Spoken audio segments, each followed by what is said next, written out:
I'm Ryan Clapham. I am a U.S. Army disabled veteran, an actress, a model, screenwriter, director, and producer, along with being an author. And I have been interviewed on the Keith Andrew Network, and it's been a great interview. And I look forward to working with him in the future.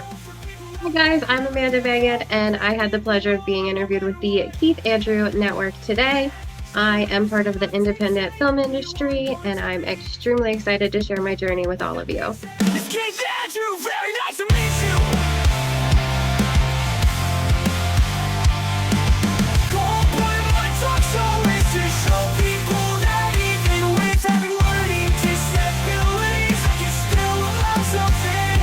At the same time, I'm able to turn myself into an example for people out there to never give up and prove people wrong, no matter what. Yeah, so the labels do not dictate who you are going to be. With that being said, I wanted to take this time.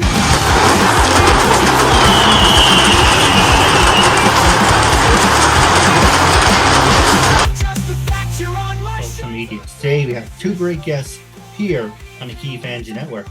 First guest we're going to start off with is Ms. Amanda. Tell our audience a little bit about yourself. Hello, everybody. My name is Amanda Megan. I am a very big part of the independent film industry in the DMV area. For those of you that might not know what that means, the Delaware, Maryland, Virginia, Pennsylvania. I myself am from Pennsylvania.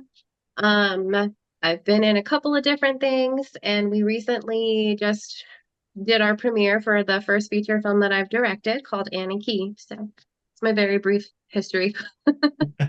No, absolutely. And each of you have about 2 to 3 minutes, so we have enough time to answer the questions. And plus, you're making a new friend out of it. Ryan, what can you tell us about yourself? Well, I am an author, an actress, a model. I am a screenwriter and a director and producer as well. I've done one movie short for right now. I've got one in production, and written a screenplay for another movie that I'm hoping to start shooting in October, which is an indie film movie. So, Oh, that's wonderful. So the first subject for tonight, it's brought to you by Apple TV. It's a new show called Dark Matter. If you're into Apple TV, make sure to check out Dark Matter. I heard good things about it, and it's sci-fi, so why not give it a chance? Are you guys gonna check out Dark Matter on Apple TV? as soon as I get home from LA, I will be checking it out. Yeah, I'll take a look. I didn't even know what it was, so All I know bits and pieces, but I won't ruin it. But all I know it's a sci-fi. But the next subject we're going to talk about is the coronavirus. Amanda, we're going to start off with you. How has the coronavirus impacted your life? And do you see life in a different point of view? okay. So the coronavirus was an interesting time for me. So when I'm not on set, I'm actually a wedding and event planner, and as everybody knows, during that time period, you couldn't really have the big gatherings. So it was definitely affecting our business. It was affecting our personal life. My family is a truck driving family. So we didn't stop working. We were still considered essential employees. So we were at work nonstop. Um, but I was able to kind of like focus a little bit more on like the film stuff and network more, make more connections through that. We actually premiered the first film I was ever in. It's called Sound. When we actually premiered that the summer of 2020, I believe 2020. It feels so long ago. And I remember everybody at the theater was like freaked out because there were so many people, and they were like, "No, everybody has to have a mask on. Like, we can't have you here if you don't have a mask on." And it was a very good event, but like to see the transition, it was an adventure. And I think for me personally, it just kind of it's made me appreciate those moments a lot more. And it's made me I personally believe like in the little things in life and having to experience that. I'm not like when I'm out with my friends, I'm not the one taking the pictures because I'm very in the moment. And it just living through that made me appreciate that a lot more. Yeah, absolutely. What about you? Well, that's when I started becoming an author and started writing. I was with the family at the house all the time, and it was something I needed to do with my creativity to get my mind going and to try to help break up the mundane of everyday life. So I started writing my first book, and then my wife suggested another genre, and I didn't know a whole lot about it. So I talked to another author, and I wrote my first novel into that genre. And I'm working on 4 books right now at the same time and moving my books over to screenplay. So, Have you thought about doing audiobooks? I am planning audio for my books once I can get everything set up for that and moving forward for that because my wife recently has been considered legally blind again, and I have some friends that are blind that I want to make sure they can enjoy the books. Because even my novel to transfer it over to Braille would be $100 per book. So Oh, that's wonderful. And there should be a book for everybody. yeah, So the next subject is Wednesday. You know what that means? On Wednesdays on the Keith Andrew Network is Disney Night. Before it ended, I used to promote X-Men 1997. Great show. One of the best. It's actually, I'm watching the new X-Men. I actually appreciate the old one. But the new X-Men, it's really cool. If you have Disney, I would recommend it. Also, if you have Disney, watch some of the classics like Dumbo and Jungle Book. Amanda, well, are you a Disney girl? I am definitely a Disney girl. I was raised on Snow White and Ariel and Pocahontas and like all the old school. I mean, that's old school for me. So What about you? yes, definitely. Song of the South and a lot of those other classics, Herbie the Love Bug. Um, it was Disney night in our house when it was on the TV. We would gather around and watch every night on Sunday nights. So that was our family time before the work week started and stuff when I was growing up. And we've tried to continue some of that throughout the house, but the kids now are wanting to watch their own shows and things like that. So, but they have access to all of it. Well, after hearing the real story about Pocahontas, the movie it kind of takes away from it, but you kind of look at it at a different point of view. yeah, a lot of the Disney films are they're the original stories were actually based on Grimm fairy tales, which are nothing the way they're portrayed. So Definitely not. I do And I like, was, oh, go ahead. I'm sorry. oh, sorry, Keith. I was stationed in Virginia around the time Pocahontas came out, and one of my sergeants was just griping about how that waterfall didn't really exist and everything because Pocahontas was actually around, and the Powhatans were around the Williamsburg area of Virginia. So you didn't have them big, vast valleys and everything. They're rolling hills, and it's still beautiful country. It's just Disney did take some liberties like anyone does in the film industry. Well, Walt Disney isn't wasn't a great person, but he gave us a lot. Like Vince McMahon. You know, Vince McMahon may be not the most lovable person, but he gave us so many great characters over the years. But if you look at it, all the big names, you know, Vince McMahon, Walt Disney, um, Steve Jobs, Bill Gates, they're all assholes, but they gave us technology in generations of different products.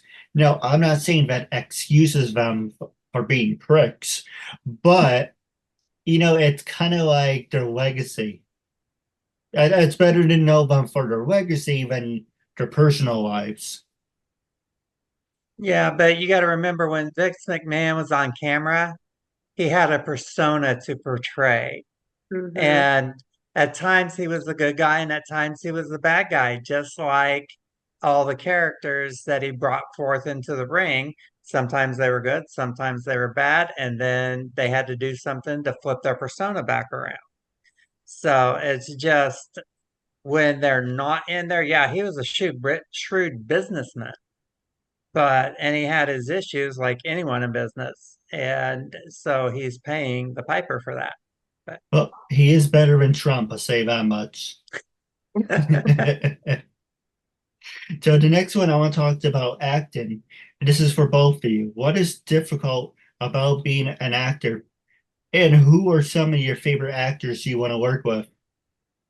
And Amanda, we'll start with you. Those are good questions. For me, the most difficult part is my scheduling right now, because I do run a business myself. I don't think I'm Vince McMahon style though, so and I do work full time. I've been doing a lot more behind the scenes stuff right now. Like I said, I directed Annie Key, and I'm working on a couple of other projects that we'll get to later. But I love being in front of the camera too, and I do miss it. I hope I'm able to do it more. I absolutely loved working with Angel Bradford on Night of the Axe. She is popping up all over the place. She is a force to reckon with, and she is such a down to earth, very chill person. Um, I really love working with Shonda Rawlings. We're working on a film called Sibylla 6 now, and she's always happy. She has such this positive personality. She's very outgoing. They're very, very talented. Um, who do I want? There's so many that I want to work with. Um, Mel Heflin is on my list. Jessa Flux. These are all like independent people that I've seen them in different films here and there, and I feel like they're talented, and I want to learn from them and experience that. Uh, I don't feel like I have a hard time getting into character. Sometimes I have a hard time getting back out of character, but it is what it is. No, I can relate. Sometimes I read questions off a script. Sometimes I just, you know, throw crap against the wall. It is uncensored. It's PG-13, but you do have the right to say what you want. But when you get into that persona, sometimes you can flip on a switch and like, okay, I can do this. And for me, I'm working on doing double interviews, group interviews, because I want to get used to interviewing multiple people. But for me, it's kind of hard to get into that and find a rhythm. Unfortunately, when I do find a rhythm, the time's up. But it's hit and miss. But Ryan, what about you? What was the biggest? Actually, that was the next question I want to ask you. What's the difference? The The disability. acting part, yeah. Yes. Um, with acting, it's how you're perceived. Um, Starting out with acting, and when I do my monologues and I'm practicing my self tapes, it's just getting that across and getting that emotion that I think that character needs to be. So it's just like I can read a copy and I can somewhat get the character. And working with one of my partners one night with Haviland Stillwell, we figured out I can play a really good drunk sober. So, um, and then another lady I'm working with, she's just like, "Well, you're so good at this," and I'm not. I'm like, "No, no, no, no, no. I help coach, I help encourage, because if my partner's shining and they shine brighter than me, great. Mhm. But people are going to see me for me. They're going to understand my acting. They're going to understand where I'm coming from because that's the important part to me. And if my co-star is a little nervous or whatever, then I can work on bringing that out. Even though I don't try to direct them, I just try to remember them what they were told in class. And then I go from there because I'm like, I'm not your director here, but let's try it this way, or try thinking about this way, or let's just totally go off script and do whatever we want to say in the script. And then that usually brings their nerves back into focus and they can go through it when I see they're having problems. But the community we have with the company that I'm with is just phenomenal because we're here to encourage each other. I'm actually in a house right now with 11 other women for this event that we have in LA. Um, and some of them have been extras on set. Some of them are just brand new and green to this. So it's me being house mother and trying to help them along and get them to understand that everyone there is going to be nervous at some level, and they're going to be like, yeah, but you're not. And I'm like, it depends on who I'm meeting at the meet and greet. When I get in front of the camera, no, I'm not. I'm loose. I'm ready to go, even for modeling. So it's just encouragement and building up people is what I enjoy about being an actress. And yeah, there's some A-listers I would love to work with, but even more so, I'd love to work on set with Evelyn Stillwell. She is just that energetic soul that just brings out. Even for an actor, I'd love to work with Mark Christopher Lawrence on set. He has got just such an energy about him. When I've met him in person and when he does some coaching classes for us, it's phenomenal. I've been fortunate to meet Bobby Finero from The Sopranos, um, and he does some coaching for us, and he did a live class for us. And one of the girls that was with me, I'm like, okay, now if you trust me on this, we can blow them out of the water. And I messed up and didn't get video of it. And I'm kicking myself every time I think about it because we took it into a mommy dom and little relationship with the script. And just a few key phrases changed it around, and Bobby stood up and loved it, and other people were clapping like I'll get out. But Well, she you trusted me, and we had an excellent take of it. you gave me some great ideas. What I talked to both of you off the air about. I have some Okay. opportunities for both of you. But you mentioned you're at that house with 11-hour actresses. How many days are you going to be there? Because I would love to Um, have them on the show as well. we are going to be here through, we leave out Monday morning. So I can talk to them and get them in touch with you. I'm sure they would love to be on the show to help boost their career because we're allowed to put podcasts interviews on our resume. No, absolutely. The reason I bring it up is for just throwing it out for both of you. I do a lot of video challenges and voiceovers for the younger audience. So my show isn't just about disabilities. I have interviewed actors, actresses, models, professional wrestlers, people with disabilities, but your younger audience may or may not like that. So, like I said, I'm a big fan of Dumbo and Jumble Book. So I do a lot of video reenactments. So like we have the Human Pyramid Challenge. I would love to have both of you a part of that. We have the Dumbo and Jumble Book reenactment where you pretend to be that character. And it's pretty much instead of reading the lines like, okay, blah blah blah, you're reenacting it. So it's more cartoony and fun. And I would love to work with both of you on that if that's a possibility. That could be a good possibility. Yeah. Yeah, that sounds fun. Yeah, absolutely. Now, the other one I want to throw out there is for anyone who wants to be part of the Keith Network for $20 a month, you can pay me because this is my new job. For $20 a month, you can have your own talk show. You can have your own sit down. You can have your own segment. You can have whatever you want as long as it's professional. By being a part of the Keith Network, you support people with disabilities.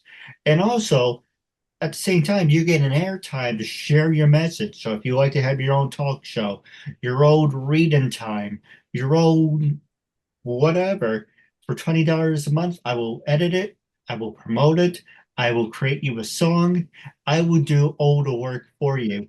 And I do want to talk to you guys off the air about it, but throwing it back to you, Ryan, I'm going to start off with you. Would you be interested in that? Or you can say no if you're not interested.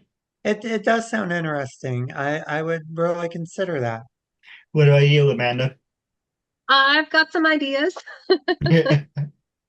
No, absolutely. The reason I came up with it is because instead of, I can go back to Walmart and it's a long story about that. I can go back and then be miserable and a whole other stuff and all that other shit. But I've been making videos since 1999, 2000. I think that's, let me see, the, About 25 years. so, oh, go ahead. I'm sorry. It's about 25 years now. Oh, thank you. I was going to ask you, what was the anniversary of September 11th? Because that's how I count back. Mm. But yeah, for 24, 25 years, I've been creating videos. So why not create myself a job and saying, hey, I've been doing this for a long time. Plus, you give people opportunities to share their stories. So it's a win-win instead of working in a job that you hate and all that Yeah. BS. But the next question I want to ask both of you, this is a writing question. And Ryan, I'm going to ask you, as a writer, what experience do you have in leading people? And that's the same question for being an actress. Well, the question is, as a coach, what experience do you have in leading people? So I want you to answer that as a writer and as an actress. Well, it's kind of the same thing with reading people because we're forever studying humans. Even when I was in fashion design, our job was to study people and how they acted and what they wore. So now, as an actress, we figure out how people act. So if we have a part, because we may not be able to draw on our life experience because we don't have that particular tick that that writer put in there. As a writer, getting the emotions down on paper that you want the actor to bring out, you need to be able to read people and understand what that person's going through besides just drawing on our own life experience. A friend of mine, relative one time was talking to me and she's like, Brian, you've led a Renaissance life. And I'm like, well, I'm going to steal that because I have. I've done so many different things over my lifetime that it's all played into me at this point in time becoming that actress that I needed to become. And, and being able to bring that writing set and understanding the human condition and bringing everything out that needs to be brought for that character. No, right? I mean, Amanda, sorry, had a brain fart, tongue No, tied. you're fine. So, as an fellow actress, well, I know I'm not an actress, but I want to ask you this anyway. If I was to ask you to coach me in the experience that you have as being an actress for people with disabilities, how would you coach them? So I actually have a really good friend who's out in Pittsburgh who is also disabled, and he makes his own movies and he has not let that stop him at all. So I do a little bit of coaching. I'm starting to promote that a little bit more. I was fighting off the imposter syndrome, which I'm sure, Ryan, you can attest to how that affects people. When I work with people, it's very much like Ryan was talking about. It's not just reading words off of a script. You're very much reacting to that person. And so that's what I teach people. Like, you're not just acting, you're reacting. You feed off of each other. And one of the biggest things that I teach everybody, no matter what their ailments are, is don't give up. Don't let people get to you. When you're in this industry, you have to have a really thick skin. And I hate that I have to say that, and I hate that it's true, but it is. So those are pretty much my big takeaways. Like, I will work with you, I will coach you, I will read with you, I will teach you how to do the call sheets, the shot list, whatever it is that you need, because my goal is to be a resource. I don't look at myself as just an actress or just a director or just a whatever. I want to be a resource for all the people that are trying to make their dreams come true, or all the people that also have a message, much like you were talking about. No, I agree. Now, the next two questions I want to ask both of you is, as a actress, what are your values? And Ryan, as a writer, what are your values? And Amanda, I'm going to start off with you. Okay.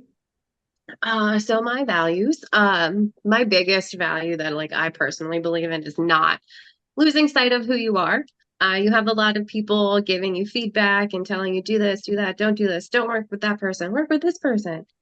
you have to set your boundaries and you have to be very firm in those boundaries and you have to be very firm and self-aware, knowing who you are and what you're okay with and what you're not okay with. And then the other thing that I've been taught is to remember where you came from. I came from nothing.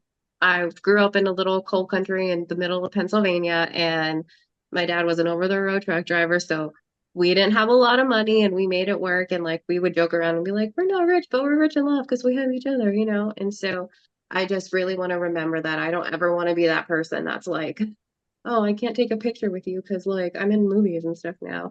I want the people that see my films to be like, hey, I know you. And then I can be like, hey, let's take a picture. You know, like I want to take as many people with me as I can. I agree with you 100%. You know, it's funny. I was acting, Ryan, I'll give you a second to answer. But, you know, for me, I was at the Ulster County Fair, and I was like, I said to my dad, I've been doing this for a number of years, but people still don't know who the hell I am. It would be nice, people, hey, you're the talk show host with a disability. Can I take a picture? Can I get an autograph? And my dad said, well, one day you're going to regret saying that because you're going to be on the other side to say, no, I would like to have my privacy, but you can't have it both ways. You can't just say you want to be an actress and a writer, but then you have people who admire you walk up to you. It's kind of like you're on the inside looking out and I'm on the outside looking in. You can't have it both ways. It would be nice, but you have to do what you have to do. But Ryan, the question I want to ask you as a writer, what are some of your values wrapping up the show?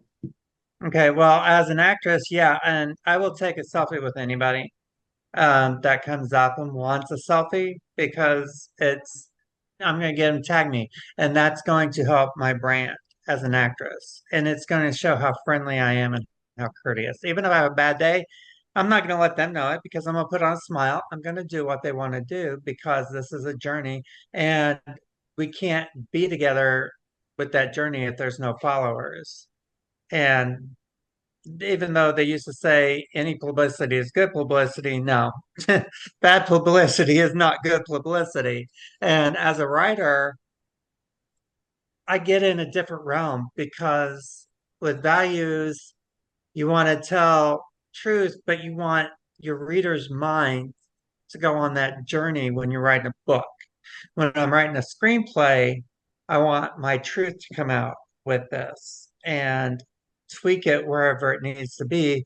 But I don't want the actors or actresses to get on there and read and be stiff about it. I want them to understand that this is a journey that we're all together, and I'm not going to be that person that says, no, you have to do exactly the way I wrote it, Right. because that may not be their personality. That may not be the way they perceive the character.